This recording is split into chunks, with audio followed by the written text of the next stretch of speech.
Monsieur le Ce sont Président, des montages, maître. on peut continuer? Allez-y. Ce sont des montages. Parfait. Je vais vous lire un passage. Il y a un prétendu procès verbal de transcription. Je dis bien un prétendu procès verbal de transcription. Dans la tentative de vous créer des ennuis,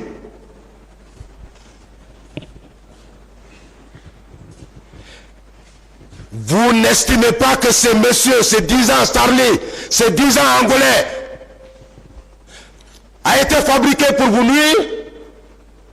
Tout à fait, maître. Je vous apprends qu'il n'est même pas angolais, il est plutôt congolais. Mais dans cette communication, il s'est fait passer pour angolais. Nous avons fait des recherches par la même voie de presse que le monsieur n'est pas un angolais, mais plutôt un congolais. Vous savez que ce monsieur a dit ceci: j'ai été au service de renseignement angolais depuis 2002 jusqu'en 2007. C'est-à-dire, quand Dadis est arrivé au pouvoir, vous êtes arrivé au pouvoir en 2007? Non, maître. On va défaire ce document.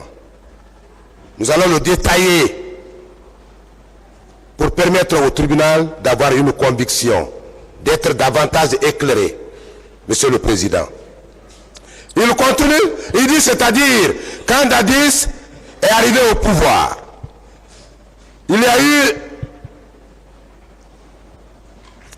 eu, virgule, comment on dit, c'est lui qui parle, il y a eu, il s'arrête, il dit, comment on dit, il y a eu un accord qui a été signé avec le gouvernement du MPLA par rapport à la formation liée au service de renseignement militaire. Monsieur le Président, il s'est pris. Mais pour davantage éclairer la religion du tribunal, je voudrais une précision.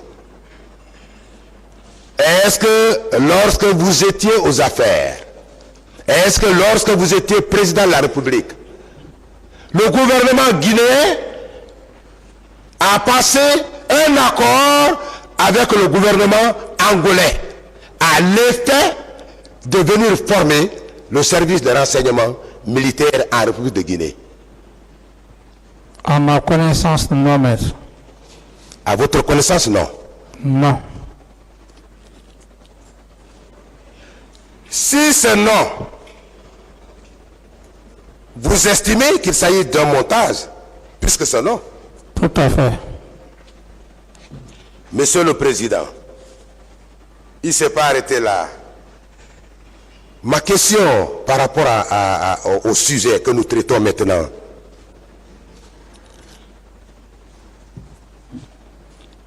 lorsque votre contradicteur n'a pas baissé les bras, vous ne devez pas baisser les vôtres. Vous devez aller jusqu'au bout dans votre défense.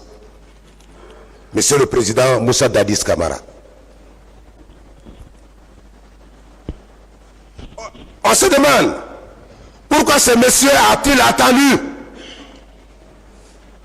Pourquoi ce monsieur a-t-il attendu depuis l'an 2008, non, du moins 9? Il y a de cela, si je ne me trompe pas, près de 14 à 15 ans. Pourquoi s'est-il abstenu? Pourquoi n'avait pas fait une telle déclaration avant la tenue de ce procès? Sauf quand les gens sont en difficulté de rapporter des preuves, des faits articulés contre vous, qu'une telle déclaration va être produite à cette barre. Monsieur le Président, ça ne vous dit rien?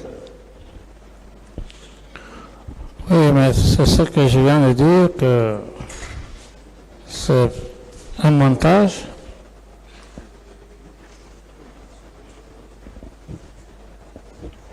Est-ce que vous savez que la défense de Toumba va continuer à créer, même recréer,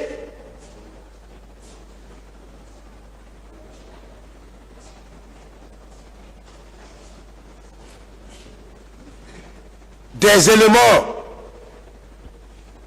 en vue de tenter d'induire le tribunal en erreur? Vous le savez? J'en suis conscient de ça. Mais pas ce tribunal. Ce tribunal est vigilant. Je vous l'apprends. Monsieur le Président,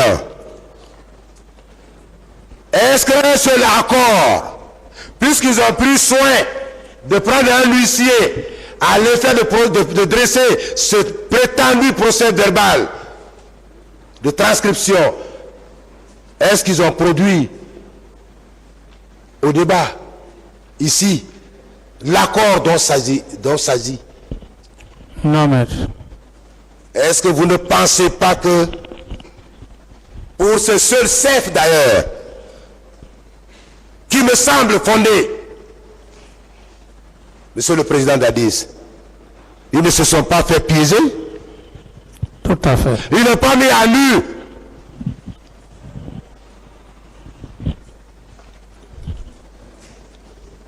le manque de preuves chez eux?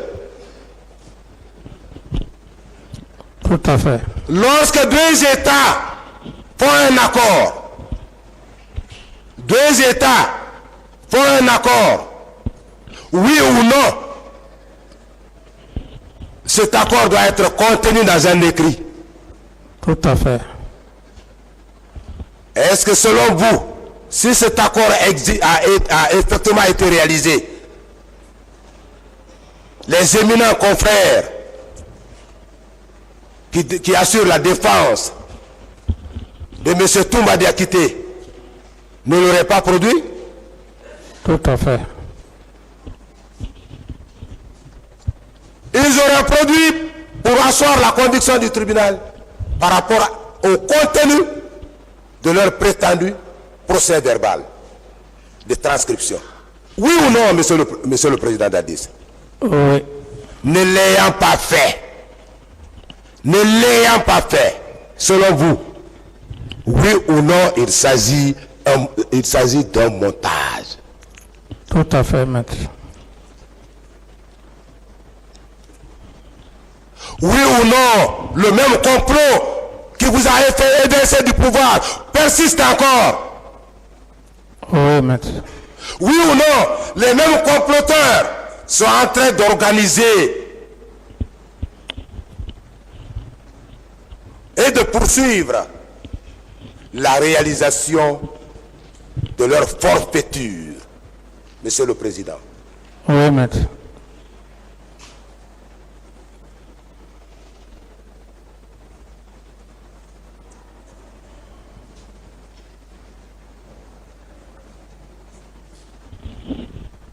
Mon distingué confrère, Maître Dina Sampil, a fait un détail hier par rapport aux deux États, notamment l'État angolais et l'État guinéen.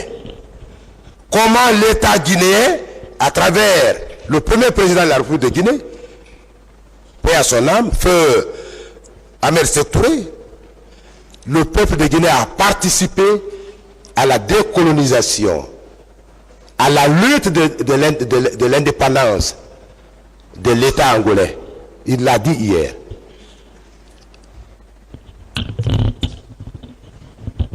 Il a dit hier.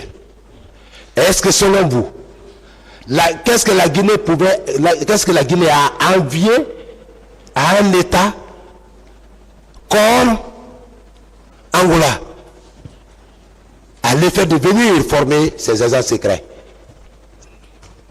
Ça n'a jamais existé, maître. Pour vous dire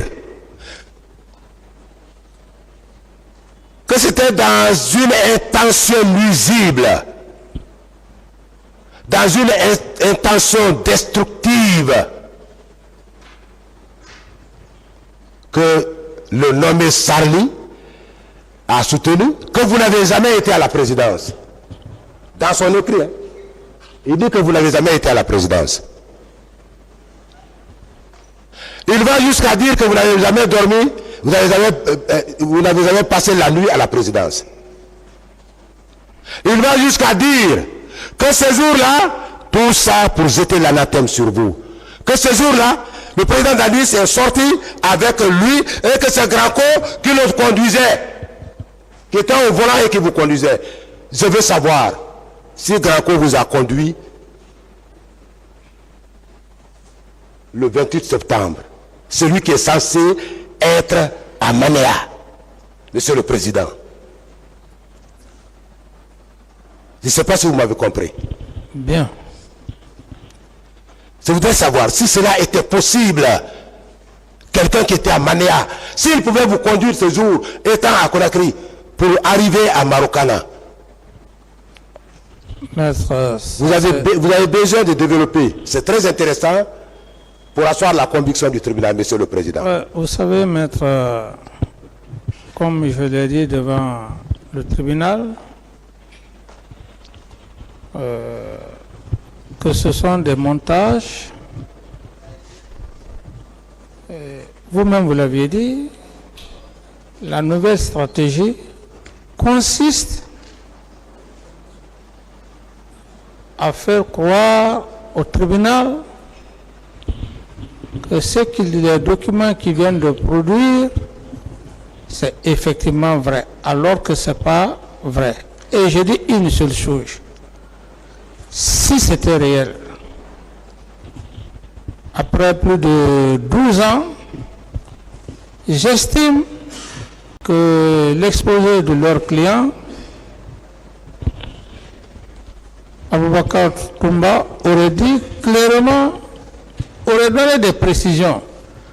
Mais c'est après tout, et si j'ai bonne mémoire, il aurait dit après 72 heures. Ce sont des montages, maître, purement et simplement. Et comme vous le dites, la stratégie continue. Mais j'ai la ferme conviction, sachant que le tribunal, ce sont des personnes morales, professionnelles. Ça ne m'inquiète pas. C'est pourquoi je dis que c'est un non-événement. Parce qu'on n'a pas affaire à un tribunal qu'on peut lui faire croire ce qui n'est pas réel. Ça ne me fait ni froid ni chaud. Parce que j'ai la conviction que personne ne peut occulter l'intelligence et la pertinence de cet auguste tribunal. Quelles que soient les belles phrases de Voltaire ou je ne sais quoi, j'ai la conviction. Ce sont des professionnels. Ça ne me fait ni froid ni chaud, maître. Merci, Monsieur le Président. Continuant, le monsieur, le nommé Sarli, continuant dans sa narration, va jusqu'à dire qu'ils étaient logés à l'hôtel et que ce Granco qui était parti les chercher à l'aéroport pour les amener à l'hôtel. Vous vous rendez compte comment c'est gros? Granco ne m'a jamais conduit. Granco ne m'a jamais conduit. Et, maître, je ne veux pas trop retenir les explications. Et je me dis que je risque certainement de donner des expressions déplacées devant la cour. C'est pour cette raison que j'ai dit que c'est un non-événement pour moi parce que ce n'est pas fondé et cet auguste tribunal est professionnel. Quel que soit le talent, je défie quiconque dans cette salle qui qui ne pourront pas faire croire ce qui n'est pas réel aux faits réels. Aller jusqu'à rentrer dans les détails, mais je n'ai pas d'autres commentaires à faire par rapport à ça, maître. Merci, Monsieur le Président, par rapport à la question.